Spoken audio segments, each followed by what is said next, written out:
Do you know how many people today have said, hey, man, how are you? Has there ever been an easier answer to that question? How are you doing today? How am I doing today? I'm bleeping amazing today. 8 years of pent-up frustration. 8 years gone. That was an emotional bloodletting on Saturday. If you watched Whiskey and Wine at halftime, you really got the full scone. 8 years of watching Alabama get another shot after the game of the century.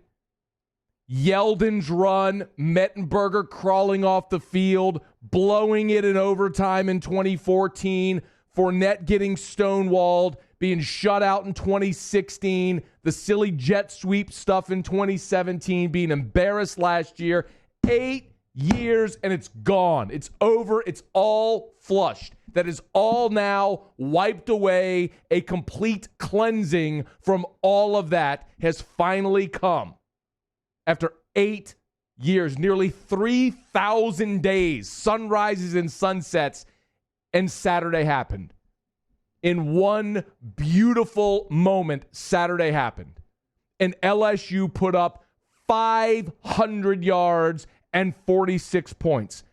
In 126 seasons of football, it is very rare. It is very rare to come across what you would define as a program-defining win or a program-defining moment. That's rare when you've played 126 seasons of football. That happened on Saturday night because 10 years from now, 20 years from now, 50 years from now, people who cheer for LSU, your kids, grandkids, great-grandkids, will be talking about that night in Tuscaloosa.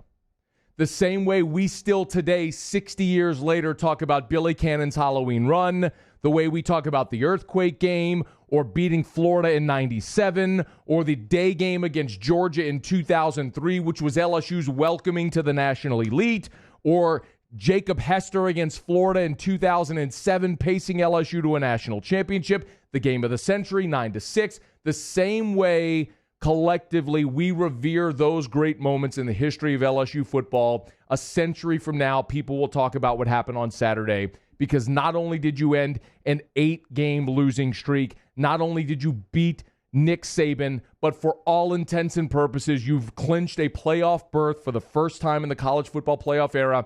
And LSU also, on Saturday, claimed its second Heisman Trophy winner in program history. Because Joe Burrow, as long as he has air in his lungs, the second Saturday in December, is going to hold and hoist the Heisman Trophy. It is an amazing time to be an LSU fan or anyone who cares about that program.